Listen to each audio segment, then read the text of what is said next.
Welcome, everyone. And very excited to have this discussion, the three of us here together today. And the three of us from AppCharge talking about the implications of the new Apple ruling and the new Apple ruling in the Epic versus Apple case. Exciting stuff. Very, very exciting. Very interesting. Stoked to be here. Itamar, Shuli, I cannot wait to hear what you have to say about what's happening. I know that I'm going to share some very cool stuff. Exciting times. Yeah. So quick intro for our audience. Some of them know us, some of them don't. I'm Shuli, Director of Customer Solutions at AppCharge. So joined by Itmar and Omer to walk us through some of the legal details so we understand exactly what's allowed, what's not allowed, what can we trust. Yeah, that's your part, the fun stuff. And then Omer will take us through some of the business impact, the smartest ways to make the maximum impact. Which in my subjective truth, that's the fun part, you know. Okay, I'm not going to fight you about it. They're all fun. They're all fun. Yeah. And then I get to take us through the last fun part of how are we actually doing it? What is the offering that AppCharge now developed so that our publishers can take advantage and show them how easy it is? So you know what? That might be the fun stuff. You know. Yeah. At the end, we know the fun part is all the money that you save by being able to avoid the Apple fees at the end of the day, I think. 100%. So the publishers get the fun part. Couldn't agree more. Yeah. And okay, Itamar, why don't you kick us off with some context? So thank you, Shuli, and hello, everyone. Really good to be here today. This is one of those rare moments where our business reality actually changes. The federal court in California upheld the injunction against Apple and forced it to allow external link within the app with no charging of Apple.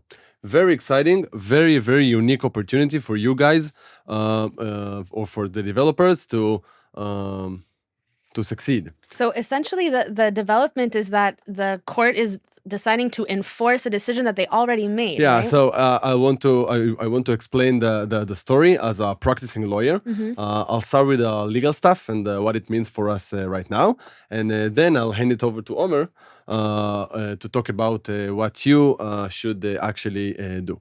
So. With your permission, I'll jump into the story. Please. I'll take you back to 2018 when Epic Game launched its own web store for Fortnite with a 12% revenue share. Then in August 2020, they took it a step farther and they added a direct payment system within the Fortnite app, bypassing Apple in-app purchases mechanism. Apple didn't wait and took the app down on that same day, and within hours, Epic filed a lawsuit for anti-competitive behavior. They were ready for that. Yeah, and I don't want you to be bored from the details, but after months of litigations, in 2021, the court ruled that Apple violated the California competition law by blocking the option to insert the external link in the app and preventing price steering, and issued an injunction against Apple, which was told in the injunction to allow the developers to embed links to external payment methods. Wow. Then Apple introduced a workaround called the external link entitlement, which basically means that if a developer wanted to embed a link that takes a user to an external website, Apple required him to get a peer approval and disclaimers, and Apple took a 27% fee on every transaction made via this link. So what do you guys think? Does it sound like compliance? Not really. I don't think so. I do want to ask you something. Yeah. But you know what? I'm going to wait because this is too exciting. Okay. So thank you for your waiting. I'll back to the story. It doesn't sound like a compliance, and the judge didn't think so. She practically called it a bad faith compliance, and on April 30th, she ordered Apple to fully comply. So now no more delays and no more workarounds. The next day, Apple updated its guidelines. Now all the developers can add external links for US users. Wait, so is it like globally or only within like the US right now? Just for US users. Oh, gotcha. And iOS, right? Yeah. Okay. iOS, Apple in the US. And effective immediately. Effective immediately. yesterday. Yeah. So Spotify was the first to act, and on May 2nd, they updated their app with external link. Meanwhile, Apple filed an appeal and motion of enforcement, which is basically a request to delay the enforcement of the April 30th verdict, while Apple's appeal is pending. The 3-4 years wasn't enough for them. Yeah. There is no decision yet, but all options in this case are open. So, what's allowed right now? You can place a link within the app to a web store or to a checkout page whenever you want, and Apple can prevent it with scare screens or nor charge for it.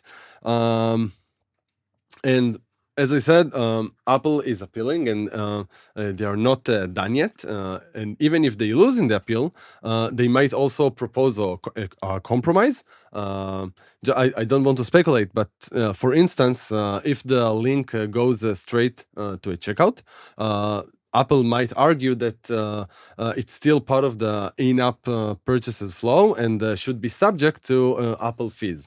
But maybe if it leads to a full web store experience, they will say or might say that it's okay. We'll see what's going to happen, but we don't know. And again, all options are open.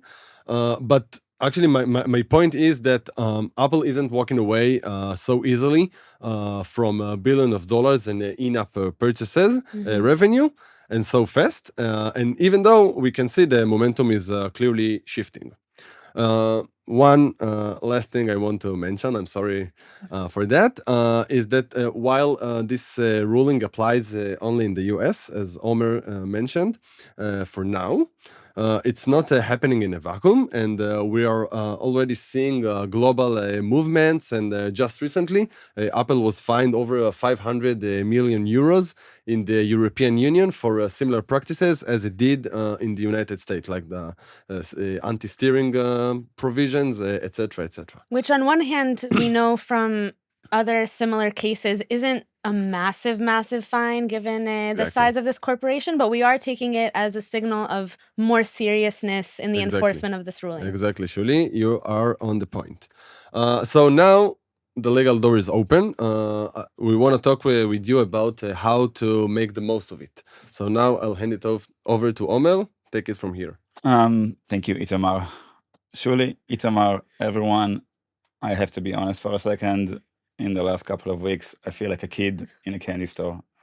We have been living and breathing D2C strategies, what's going to happen next from day one since we opened Upcharge. And this is, to me, the most exciting thing that happened so far. We are literally elated, and our mind is running on a daily basis of what you can do as a gaming publisher right now. And there's a lot you can do, and I can talk about it for hours. I'm gonna choose the two most low-hanging fruit things that are, in my opinion, are pretty much mandatory.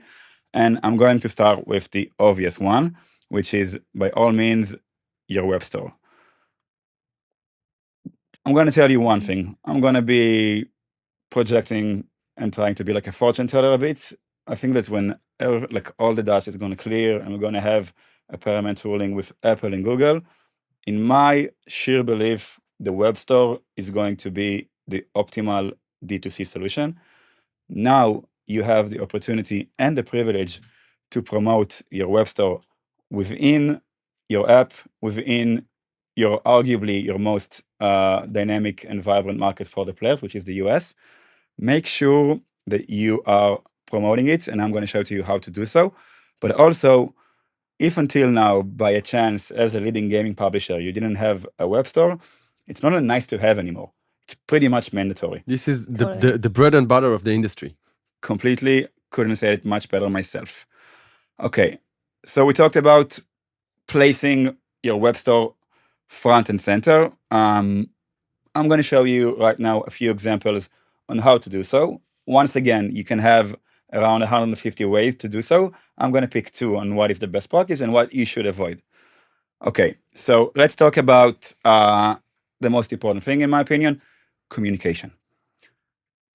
if you're going to communicate about your web store, your player needs to know that he's going to a place which is beneficial for him. So make sure you don't just mention live to the web store.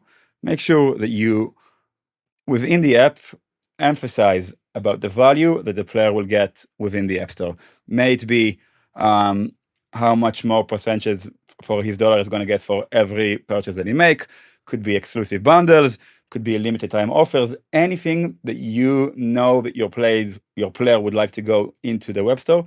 Make sure you advertise it within the game. What you shouldn't do, don't just say, okay, as I mentioned, move to the web store. The player who usually know when to play the game in order to get the best value, when to choose their daily bonus, wouldn't understand why they're moving into the web shop. Yep.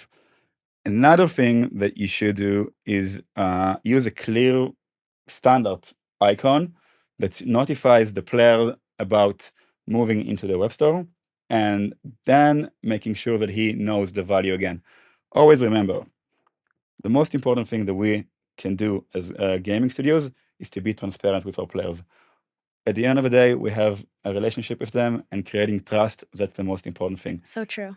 If you are taking the player outside, let's make sure that he knows he's living outside. Let's make sure that he knows he's living to a trusted place outside. And what he's going to get from it. Exactly. Totally. Yep. Now we talked about the web store. That's the obvious, that's the bread and butter. I told you a few minutes ago, surely tomorrow, that I'm like uber excited about what's happening, because the ruling has opened up so many opportunities. And I think that the most amazing thing you can do, that's the ideal flow for the player, is that you can send a player to buy within a game, and almost in a seamless experience, directly to a web checkout, where the player almost feel like he never left the game, even though he left the game, hence he was being redirected to an external web page, hence he's being compliant. And I am proud, happy, elated to share with you all Upcharge's new solution, payment links. I can talk all day about payment links, but I would much rather show you the magic that we're fortunate enough to be a part of right now. So I'm just going to share my screen, if I may. We're going to go to our awesome game. We're going to let it load for a sec. Oh, wow, special offer. I can get it on a much better price within the web. Okay, I'm being redirected to an external web page. As you can see, this is a web page. All the offer details, all the art from the game. APMs, whatever you want. You get the purchase completed and you go directly back into the game. What we've seen here almost feels like a native in-app experience, even though the player was sent outside to an external web page. Just think of the flow that the player is getting here. This is, for the time being, the ideal flow for your D2C strategy. If you can do so, this is what you should do so right now. I'm going to talk a little bit later about the caveat and vices, but I'm just going to show you and explain to you why these things is absolutely amazing in my mind. This is essentially a checkout that drives more revenue directly from the game. First and foremost, as I mentioned, there is almost no friction. The player goes from the game to the offer, to the checkout page, go back to the game. Even though we're big fans of web stores, this is an ideal flow. The second field, the thing that you can do right now, you have an MMP. You're a master of attribution. You always check how your players integrate with the offers in order to create a better funnels. You can fully integrate your any MMP that you work with and make sure that the checkout within the app is part of the game, which is absolutely game changer. As mentioned before, for now, everything could change in a matter of weeks or months, but for the time being, this is fully compliant. As Itamar explained before, and Itamar, correct me if I'm wrong, this is pretty much an external link, right? Exactly. And you're never wrong. I am sometimes. Another thing which I absolutely love, this is our golden checkout solution that some of you already know. You can customize it. It's fast. You can choose your APNs. alternative payment methods, you can make sure that the player feels like the checkout is part of the game. If you have anything that you want to add, remove, you can do so. We can also A/B test everything within the checkout. That's absolutely amazing. And I think that for me, who I'm not a huge tech-savvy guy, it is like so easy to implement. It's not like a solution that you are going to implement and it's going to take you weeks. You can pretty much get it live and operating within a day. And I'm happy that I have Shuli with me, who's a tiny bit more technical than I am, who can show you how it can be done and being implemented for you as a gaming publisher. Thank you. We did try to make it simple enough that even you could understand. Not and promising we anything, managed, and so we're totally set up for success here. Thank you. Okay, so I'll take us through kind of the steps that are happening behind the scenes in the payment links. So we saw the demo, and I'll break down the different steps of the flow of the payment link. The first step is just creating the checkout session. This is what happens when the player presses the button that shows the intent of making the purchase of product X at price Y. This spawns the checkout session creation, where there's an exchange of some required details. You send us details around the offer and the price, and we send you a few components that then you take to the second step to open the dedicated unique checkout that was spawned by that user with that offer. So you use the unique URL that we created for you and the unique token. What's important to note for these steps is that all of the communication is happening server to server, so it's completely secure and not vulnerable to third parties coming in to manipulate any of the information that appears in the checkout. And then in the next step, the step that is the most exciting part, when the player actually makes the purchase that now is without the Apple fees. When this happens, then we send back to the AppCharge checkout sends back to the publisher confirmation on the transaction through a dedicated webhook. So all of the data is being transferred throughout, all the different order statuses, everything that you need from a checkout solution you're getting in this step. And then after the transaction is complete, we redirect the player back into the store, back into the app. This is where we see the magic happen that we saw in Omer's demo of the seamless experience, where after the creation, there's no extra click needed for the player to find themselves back in your app. And this is kind of what seals it as what feels like an in-app experience. A native one. A native one, exactly. This step does require enabling Apple Universal Links. It's something that's provided by Apple, also not a complicated process. And this is what enables the native flow. And that completes the flow of the payment links. We have released already a sample app integrated with our checkout in a GitHub repository, and we have full documentation for any publishers looking to either check out the solution or jump in.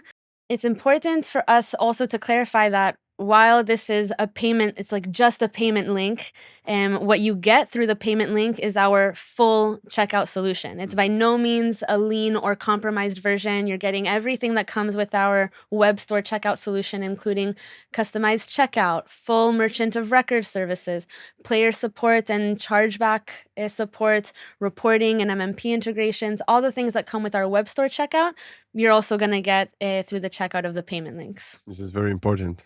And I do have to say, it's like a one-day integration. It's an ideal flow, even if things might change tomorrow, and they might. We all know they might. It's a win-win scenario for me. Why? Because the flow here doesn't really hurt the player at all. It feels like a native experience within the app. And the integration is so easy. It really is so easy. We developed a sample app, as you guys know, a sample app that has our payment link integrated into it with code snippets that our publishers are using. We have full documentation, and what we're seeing is that the integration is really taking 1 to 2 days. Amazing. I want to expand a bit on what I think it needs to stay top of mind for anyone who deals with mobile games right now is that ambiguity and flexibility is something that all of us need to maintain and to be cautious of every day. What we're seeing right now almost feel like too good to be true, and we are fully aware and prepared for the day after tomorrow, not literally as a figure of speech, that everything might change. We highly recommend to do two things. First, always stay up to date on what's happening within the ever-changing D2C ecosystem. That who knows, maybe one day it will stop changing or evolving. And the second, which, by the way, people can do by just subscribing to our newsletter, following us on LinkedIn. This is, I mean, we've made it our business to really know We'll what's help you to happening do with it. this. yeah, but there's like no absolutely. hidden agenda. It's like just like, you know. Yeah. And the second thing is always make sure you stay compliant. Itamar here is a lawyer that on top of being an account manager, make sure that us as a company, as a D2C provider, we know the nitty-gritty stuff of what's happening on a daily basis. You, as a leading gaming publisher, should do so as well. Mhm. You don't ever want to be non-compliant when it comes to anything related to the traffic of your players.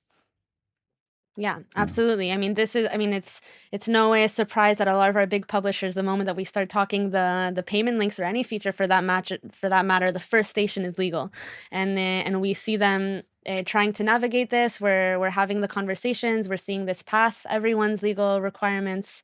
It's very, very important. And we have Itamar, we have an extended team in AppCharge that's also helping us make sure that all of our solutions are compliant. And also, this is actually a huge part of how we see ourselves as a general D2C providers, that we keep developing products that know how to weather the storms of the regulation, of movements in the industry. Fortunately, compliance is my hobby, so you can lean on me. He's married, ladies. I'm not gonna say my personal opinion about your hobbies, but you know, I'm happy for you that I'm able to work with you on the things that you love, man. Thank you. Yeah, Appreciate and it. as you all can see, we also love to talk. So I think if you wanna talk to us, communicate with us, we have our email down here. We'd love to hear from you. Anyone that's watching that wants to share with us their thoughts, something that you agreed with or didn't agree with, and most excitingly, if you want to get in touch to get set up with a Sandbox account to try out our integration. Yeah, 100%. Surely, Itamar. Wow, I mean, I am excited. I know it's not compliance, but I am excited. I really hope I'll see you both at the next step that's happening pretty soon. Yes, this was super fun. Thanks, you guys. Thank you, guys. See you next time. It was fun.